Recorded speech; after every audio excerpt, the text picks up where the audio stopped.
apologize myself for my broken English. I hope you be comprehensible because my English is not perfect. With me there is Mr. Luigi Bonanno, one of the collaborators of Doctorwine. He works and lives in London, so speaks English better than me. And he works as a buyer in 4 restaurants in London, so a sommelier and a great expert of Italian wines. We can start our journey through the Italian vineyards, and we start from the south, from a particular south that is close around the Etna volcano in Sicily. You know that Etna is the biggest volcano in Europe, and all around the volcano there are a lot of vineyards on volcanic soil, of course, made of cinder mainly. And the first wine is the Etna Rosso, red Etna wine, Il Barbazzale, from Cotta Nera estate. The variety are Nerello Mascalese and Nerello Cappuccio. Thus the two main varieties, red varieties in Etna, particular varieties with no great contains in anthocyanins, so the wine is a little light and not very deep in the color, and in the nose you can feel some sulfites because probably the volcanic soil in the Etna and all the red fruit you can distinguish.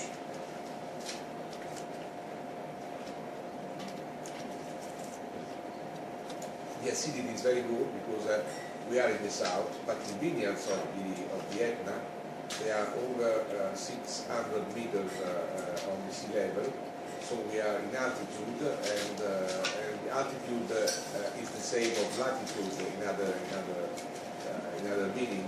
So if you are in altitude, the character of the wine becomes more nocturne. This kind of wine is a little more northern than the normal latitude of the Etna because of the altitude of the vineyards. So the acidity is very good for this reason, and the body is not so heavy for the soil and for the altitude, of course. And this is the character of the wine of Etna. The wine of Etna is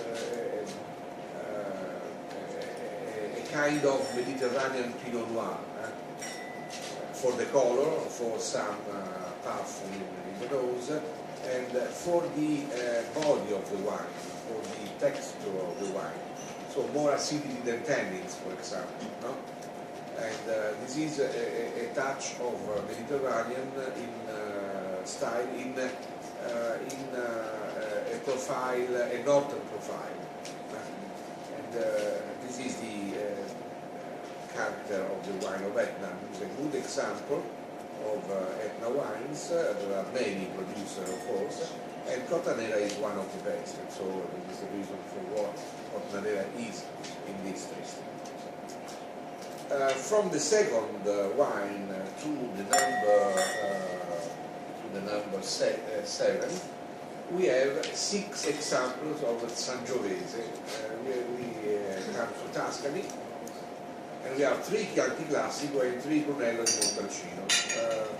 Sangiovese at least 90% for the Chianti Classico, and only Sangiovese for Brunello di Montalcino. Chianti Classico is between Firenze and Siena, in the heart of Tuscany, and Montalcino is more southern than the Chianti Classico, on the south of Siena, between Siena and the sea, the Tyrrhenic Sea. The first Chianti Classico is the Villa Cerna Chianti Classico, and Villa Cerna is one of the estates of the Cecchi family in Chianti Classico. We are in the middle part of Chianti Classico, in the Castellina area. Castellina in Chianti is one of the town of the main town in the area of Chianti Classico. The other little town are Greve in Chianti, Gaiola in Chianti, Radda in Chianti, and in the south Castelnuovo Beradeglia. They are the main, and San Casciano Val di Presa in the northwestern part. The Chianti Classico is a big region for a big wine region. It's 60 kilometers per 35. All hills, all vineyards, all olive trees, and a fantastic landscape, fantastic place to make wines, of course. And this is a wine of Castellina, in the lower part of the hills of Castellina. Then we will have a wine from Castellina, but from the higher part of the vineyards of Castellina. So between the vineyards of Cecchi and the vineyards of the second wine, Cellule, there are 200 meters of different level on the sea. So we are 200 and something on the sea level, and the other is over 400 meters on the sea level. The wine is Sangiovese 90% and 5% Colorino. That is a Teinturier varietal, like I don't know, the Petit Verdot and Bordeaux, for example. And the same rule in the blend to give some color to the Sangiovese. Normally the Sangiovese is not so deep in color, and the Colorino is normally and traditionally used to give color, only color to the Sangiovese. It's a light ruby. The nose is a classic nose of the Chianti Classico, so wild cherry and overall some tobacco probably.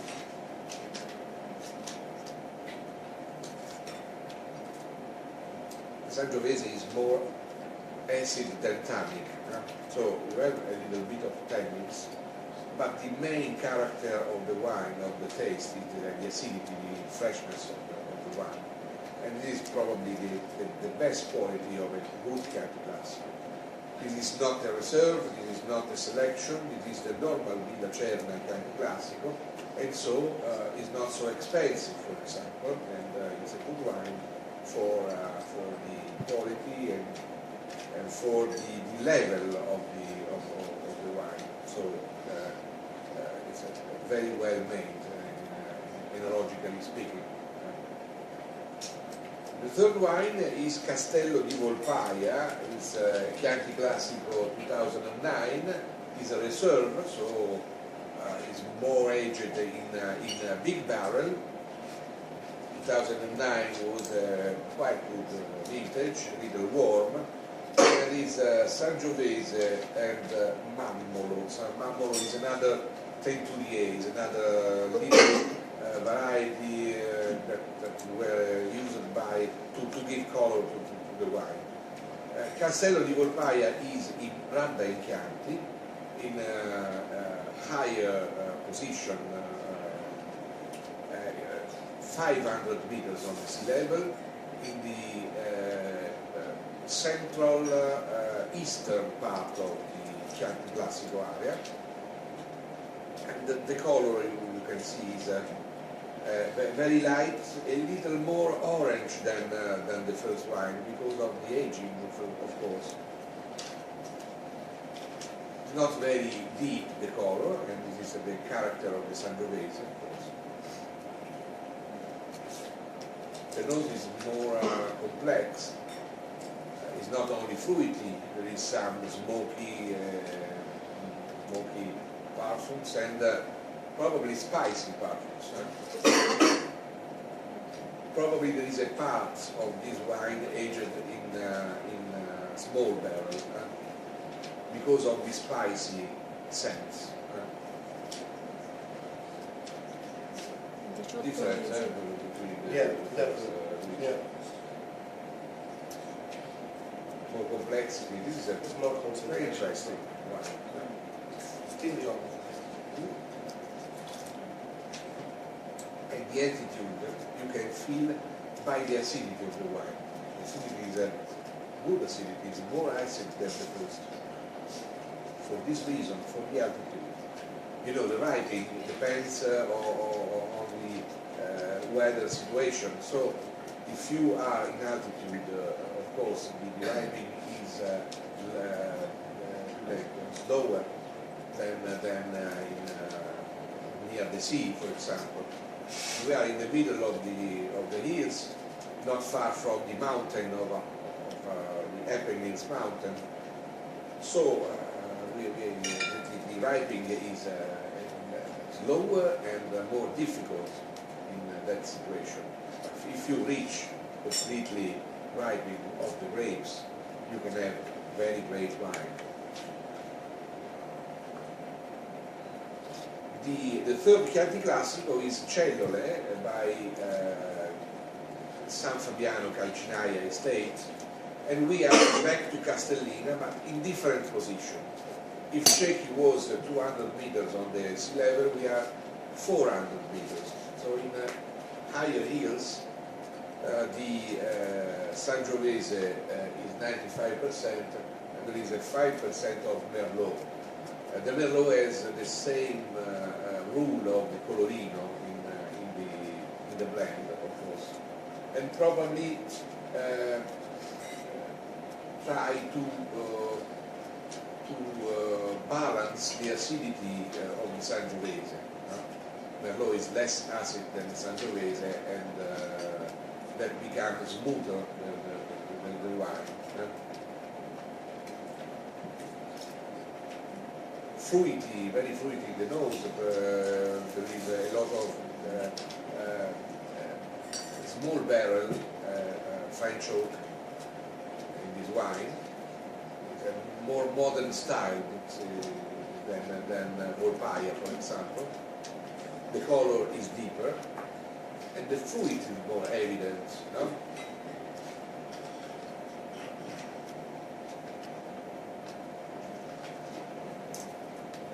It's more tannic too. The tannins is evident too. There is acidity, but also tannins. For the concentration, then the big barrel, the small barrel, give to the wine. In a small barrel, you know, the wine extract also Gallic tannins from the wood, and the Gallic tannins of the wood adds the normal tannins of the grapes. So you have more tannins, and the tannins needs to let the wine age better normally. Is the Bordelais enology, to give tannins and to smooth the acidity. If you taste all the great Bordeaux, you have more tannin than acidity, of course. And this is the idea of the Bordelais enology. Monsieur Pontalier, for example, and before Pontalier, Peynaud was the theoric substantor of the Bordeaux style wines. So, and they had influence, of course, on the Californian, for example, on all the New World wine, and also on some Italian wines from Sangiovese, but not only from Sangiovese, from Nebbiolo, for example, the new style of Barolo, and the new style of the new wines from international varieties, like Sassicaia, for example. Sassicaia was made by Giacomo Takis, a great enologist, a winemaker. They studied with Émile Peynaud in Bordeaux University. So the style, and the Cherichev was the same. Cherichev went to California and he invented, in fact, with Robert Mondavi, the great enology in California. So it's a touch of history of the winemaking. Sorry, I have a minor question. Please. Why does this wine get DOCG when it has the international record in it? It is allowed. It is allowed. Yes, but why? Excuse me, the OCG is a denomination. Yes, but why does it classify? Because it has.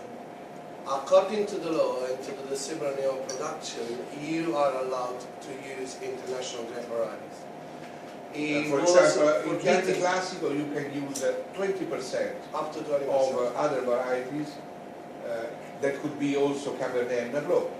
Not all the people or all the producers use Cabernet and Merlot, but it's possible to put Cabernet Is and it not Merlot. a contradiction of originality? No, it's a normal practice in winemaking. It was forbidden up to 1997. We had to put, it was compulsory, a 5% of white grape variety, which was Trebbiano Malvasia at that time. Then it changed in 2001, and it was discretionary when you want to put the white grape varieties or not. And then in 2004, if I'm not mistaken, they changed it again, and they can use only red grape variety and up to 80% of Sangiovese. And that remaining 20% can be international grape varieties. It might sound a little bit strange, okay? It's like there are a lot of common things about that. That's the reason why the Super Tuscan came out. Don't forget that Tignanello can be bottled as a Chianti Classico. But are you going to take off the name Tignanello now? Please. Yeah, it's really, I think the spirit of the question points to the difficulty of the decision that's been made. The question is that since a great deal is made of Italian wines, and by extension talking about Italian grape varieties, why move towards what would be deemed to be, I'm not, can I just finish? Didn't even substop. I saw you today. So why this? I beg your pardon? It's all right. Okay. So why then begin now to introduce into especially a DOCG classification, which is the highest? We have to know the history. In 17th century, there were vineyards of Merlot and Cabernet in Tuscany, for example. In Carmignano, DOCG, the Cabernet Sauvignon was normally used till 17th century. So the Cabernet Merlot was not only French varieties, French, not international, please, but also the variety chosen by the international noble people. So the international noble family used Cabernet Sauvignon all over Europe, in Spain too, for example, to make wine. Not only, DOCG is not only a system to classify the typicity, it's to classify the filiera, no, I don't know, is to guarantee the production of the origin, not for the vineyard, for the varietals. So if I make wine in Chianti Classico, I have to put at least 80% of Sangiovese, and I can put at most 20% of international varieties. But the problem is that I have to grow all the grapes in the Chianti Classico area. The soil, the weather, the system of the system of winemaking is important as and probably more than the variety, because it's very different a Cabernet Sauvignon from Pauillac and Cabernet Sauvignon from Bolgheri, because Bolgheri is in the Mediterranean area, close to the Tyrrhenic Sea, with different soil, and Bordeaux is Atlantic weather, with grayish soil, not sandy or clayish like in Bulgaria, and the temperature during the ripening is very different. To make wine is not a recipe. To make wine is a system to make different wines. I don't want to make a Bordeaux wine in Chianti Classico. And overall, we are talking about 5% in the third wine, not 20%. So I think that it is impossible to distinguish a 5% of Merlot in a blend or with 95% of Sangiovese. It's impossible. It's only a touch to smooth some edges of the wine, not more. It's not a tragedy, in my opinion. You can use Canaiolo too, of course. They probably prefer to use a little touch of Merlot. They had Merlot in the 17th century, in Pisa, Duchi Salviati, in Calmignano, that is not far from Chianti Classico. So, I think we give too much importance to the variety and too few importance to the cru. The French doesn't talk about varieties. Bordeaux, Pauillac is not Cabernet Sauvignon. If you go to Burgundy, they don't make Pinot Noir. They make La Tâche, they make Gevrey Chambertin, not Pinot Noir. Madame Lalou Bizeroy, for example, when you know who is Madame Lalou Bizeroy, was is the owner of Leroy estate, was the director of the IRC till 10 years ago. Madame Lalou Bizeroy, if you tell to her, you make a great Pinot Noir, I don't make any Pinot Noir, I make Richebourg. It's different. Okay?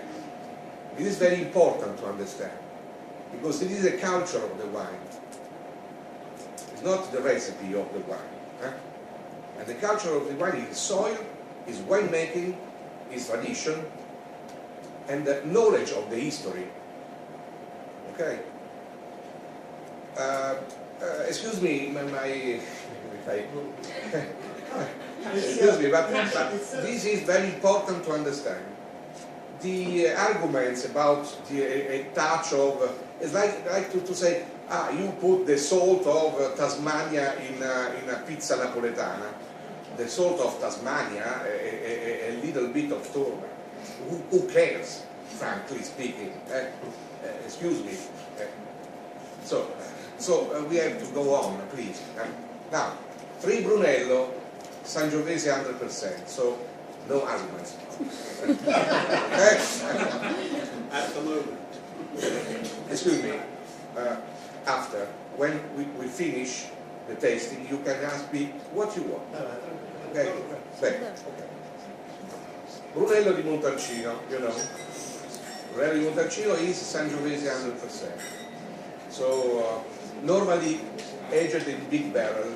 Sometimes there is a part of small barrel. In my opinion, it's wrong, but a lot of winemakers prefer to have a sweeter wood in winemaking, and to make a wine with French oak and so on.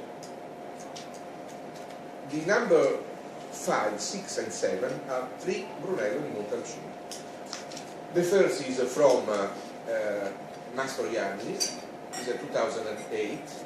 The second is the Regnina from Gaia. You know, Gaia is a famous Piedmontese producer, but has also an estate in Montalcino called Pieve di Santa Restituta. He bought the estate about 20 years ago. And the third is a Casanova di Neri Cerretalto 2007. 3 very different wines. The first is the more traditional as wine-making system, because we are in the southern eastern part of the area of Montalcino. Probably is the warmer area in Montalcino. with clayish clayish soil.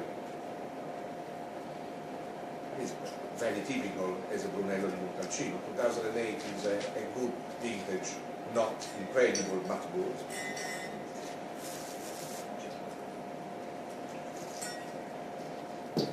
And you can feel all the acidity of the Sangiovese and a little touch of tannins at the beginning of the tasting. Because in Montalcino, the Sangiovese is probably the richest Sangiovese you can find in all the Sangiovese area for the tannins overall. So these are tannins from the grapes, not from the wood. The second, Gaia. Gaia, a more international style, a part of big barrel and a part small barrel. And you can feel more vanilla, for example, spicy nose. Different, no? The color is a little more concentrated.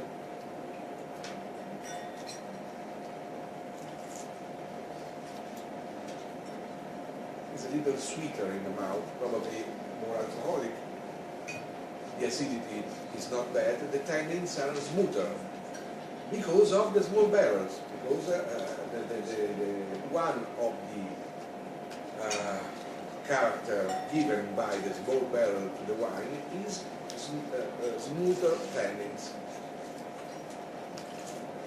It's a little more modern style, this wine. The third is a selection, is a Cerretalto, is a vineyard Cerretalto, not far from the vineyard of Mastroianni, so in a southern part of Montalcino. There is a lot of small barrel. The nose is very spicy.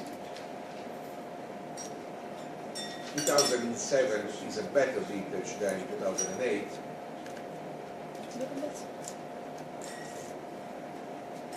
And you have a more important wine in the mouth with a lot of tannins.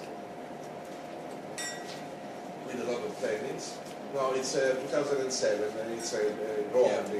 There is a mistake on that. More alcoholic because of the vintage, more concentrated because it's super Brunello. It's a selection of the best vineyard of the estate. So the pound of the wine is different. No? It's more heavy, this wine, more complex probably, and it's more expensive, of course. Not for the heaviness, but for the quality of the tannins and the quality of the wine. I think that in these three we got a great example of the whole journey of what we were talking about before, about the Chianti Classico. So in such a small region as Montalcino, you can have with the same grape variety grown very close one to each other, the difference in style. It's because the concept of terroir that we have, when we talk about grape variety, climate, we most of the time forgot the man and the winemaking, which is the most important actor in the whole process of this concept of terroir.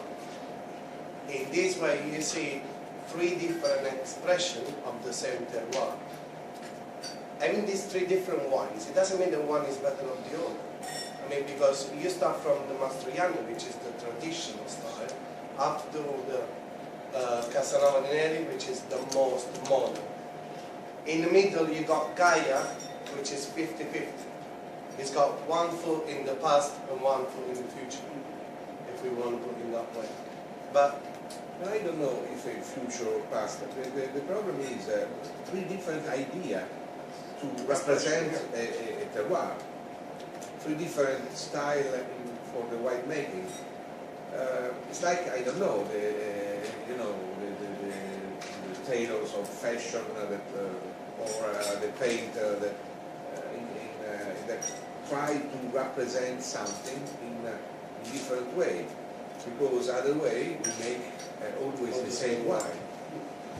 And the wine, I don't know, the more interesting part of the wine is the difference.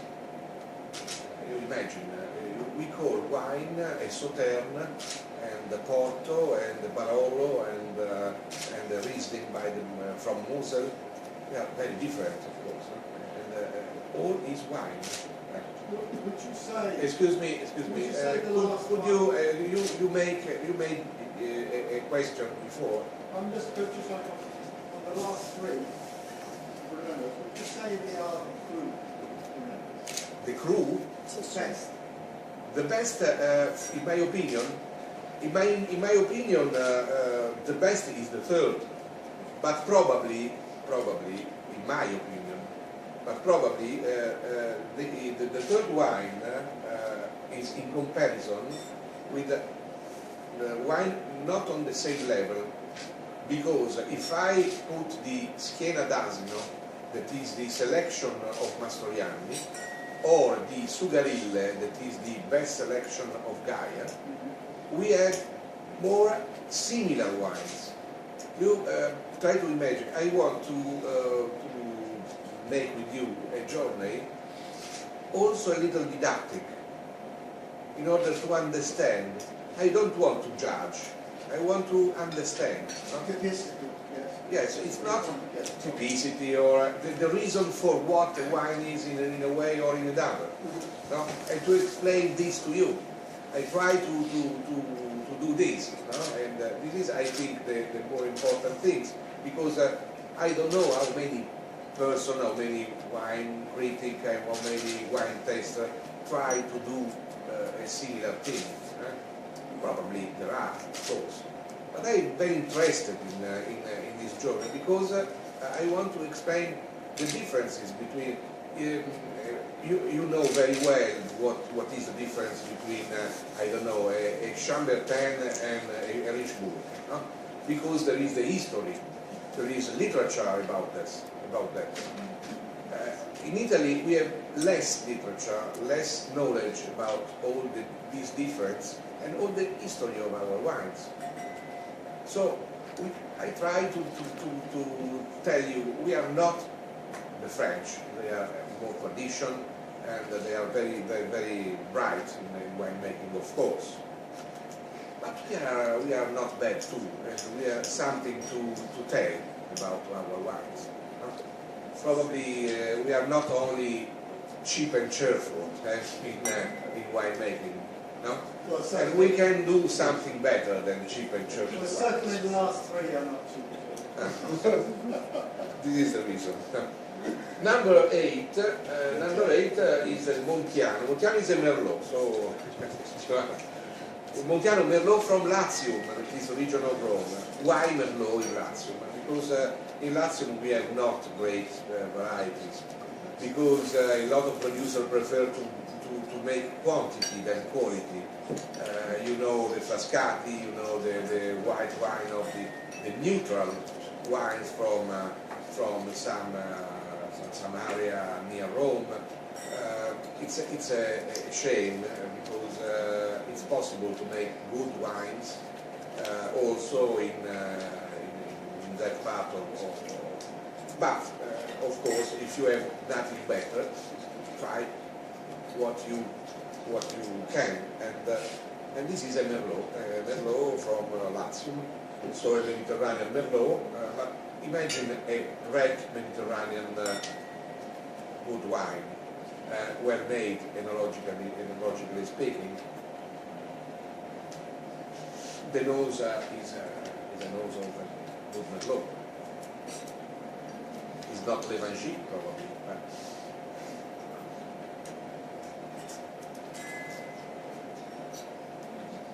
the sweet tannins are not aggressive.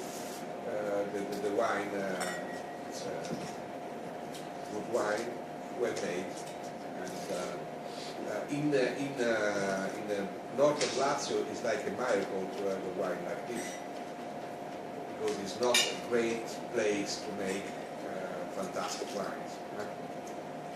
The volcanic area near the lake of Bolsena.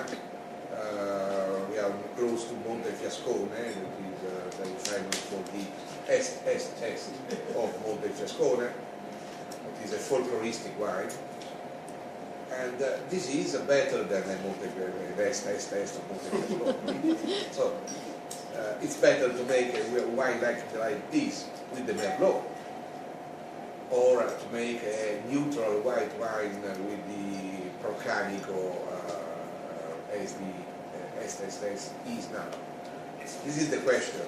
And of course, the Falesco estate that is owned by one of the most known winemakers in Italy, Riccardo Cottarella, they choose to make this kind of wines with the Merlot, of course. They are trying to make also and to improve the wine with local variety, and they are making, for example, a white wine with the Rocchetto, that is a local variety. It's very interesting. It's a white wine, Ferentano, called Ferentano, and they make from Rocchetto the Ferentano wine, the Ferentano white wine. Then the number 9 is a legend of Italian wines, is a Sassicaia. It's Bolgheri Sassicaia 2010. Why Cabernet Sauvignon in Bolgheri? Because Cabernet Sauvignon was in Bolgheri a lot of years ago. They started to make Sassicaia at the beginning of the 20th century, and not far in Vigliarino, near Pisa, there were Duchi Salviati, and they made Merlot and Cabernet. So, and Sassicaia is owned by Marquise Incisa della Rocchetta, so a noble people, noble family, and they make wine with the noble, with the variety of the noble families of Europe, so Cabernet Sauvignon. It is not only from Pauillac or from Margaux, but also from other parts. This is a Bordelaise wine in Mediterranean area. The soil is partly sandy, partly grayish soil, so good for the Cabernet Sauvignon. And the Sassicaia probably is the best Cabernet Sauvignon of Italy, and one of the best of the world out of Bordeaux. You know that in a famous wine tasting, Sassicaia 85 defeated all the Premier Cru of Bordeaux of the same vintage. Was very strange, but it happened. And happened also in California when Steven Spurrier organized a great competition between the Californian wines against versus the Bordeaux wines. And happened that a wine from California won. If I remember right, it was the Stakes-Leap Cask 23 from Mount Leader, that Stakes-Leap from the southern part of Napa Valley. So Sassicaia is like probably not a premier, but a deuxième cru outside Bordeaux. It's comparable with, I don't know, Louis Barton or Ducourbeau Caillou, it's the same level. Probably in some vintage, Sassicaia could be on the same level of the greatest Cabernet Sauvignon of the world. And this is a 2010, a fresh vintage. It was better 2009, it was better 2008, but it's not bad 2010. The nose is complex enough.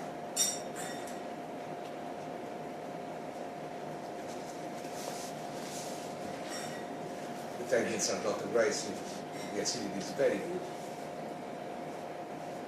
and it's long in the mouth. So it's a good vintage, a good version of Sassicaia. Probably not the best, but one of the best of the decades. and it's Sassicaia. It's a DOC, and now, and there is the only DOC that has the name of the wine into the DOC, because the DOC is Bolgheri Sassicaia. It's not Bolgheri Superior or Bolgheri DOC normal. It's Bolgheri Sassicaia DOC. So the name of the wine, the name of the vineyard, in fact, is in the name of the denomination. It's like Chateaubriand, for example, or Richebourg, or Latache, or Manicotti. Number 10. Number 10 is another Bordelais blend. Now we are in the Marche region, so in the central eastern part of Italy, close to the sea. In another part of Italy in which the producer never made good wines, and so the producer, that is another noble man, the Count Brachetti Peretti, made his wine with Cabernet Merlot. So it's more closer to a Californian than a Bordeaux, a real Bordeaux. Spicy in the nose and in the smoke.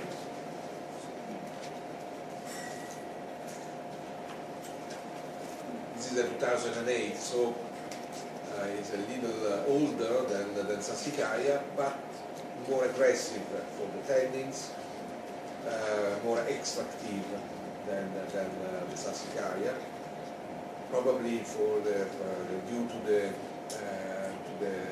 quality of the vintage was more warmer than 2010, so the tannins are bigger than the tannins of the Sassicaia. This is a good match between 2010. Elegant and lighter, and this is that is a little. I found the Sassicaia, I mean, I've tasted obviously 2008 and 2009 of Sassicaia. 2009 been unbelievable. 2010 possibly of Sassicaia is more approachable straight away. What the problem that we have with Sassicaia, you have to wait like a couple of years before you settle down in the bottle. 2010 seems to be a more approachable and more direct. Same thing for me, Pollenza. Pollenza usually, they have wines that start drinking very well after 3-4 years. So now we start seeing coming up this wine. But still, 2008, he seems to be quite young. The last two wines are two southern Italian red wines. The first is an Aglianico del Vulture, so in Basilicata region, that is in the deep south, but in a situation not so Mediterranean, because we are at 700 meters from the sea level, in a part of the south of Italy, very cold. It's very strange, because we imagine the south of Italy like, I don't know, the Miami Beach or the seaside and the sun. And imagine that the Aglianico ripe at the beginning of November. They are still picking grapes in this period. Probably is the latest variety harvested in Italy, probably in all Europe. And sometimes it snows, and they have the grapes on the plants. And there are fantastic photos with the snow on the bunches. It's very tannic, the Aglianico. Some people call Aglianico the southern Nebbiolo, for example. It's different. The Aglianico is on the base of some important wines like Taurasi, for example, and of course Aglianico del Vulture, but there are also Aglianico in Apulia, in Molise, the region, and probably the Magliocco from Calabria is not far from the Aglianico as a variety. This is Elena Fucci, is a very small producer, but in my opinion is one of the best, probably the best producer of Aglianico del Culture. It's a little modern style, but she is a winemaker, young winemaker, make only this wine, 10,000 bottles, in a very small estate. And she is very passionate with the work and consider the vineyard like gardens and try to make the best and try to make good wines from a very difficult variety as Aglianico is. The last is a Montepulciano d'Abruzzo from Colline Teramane, that is a DOCG from the northern part of Abruzzo.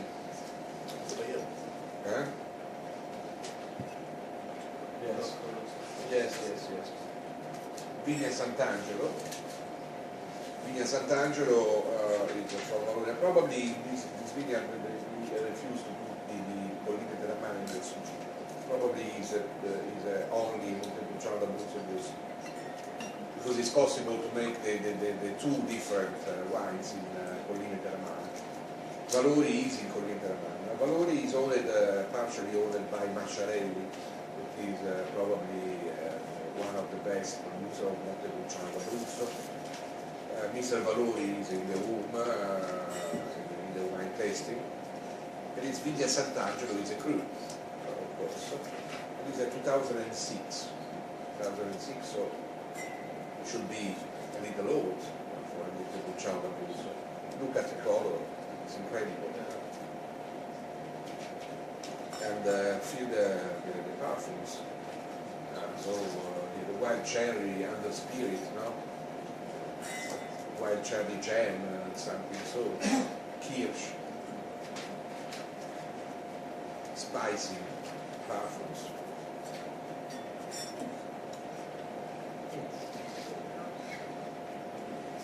Big wine. Not so elegant probably, but this is the Montepulciano.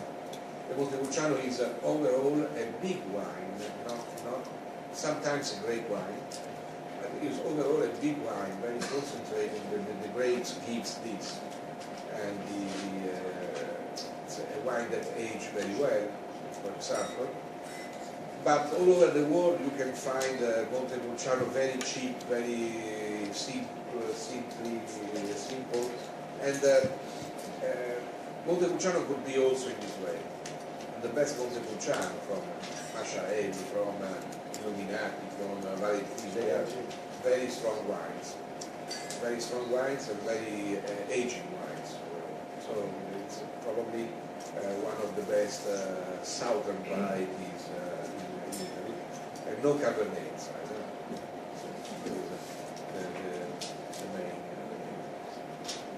We finished. I thank you for your attention. I'm here for your questions, of course.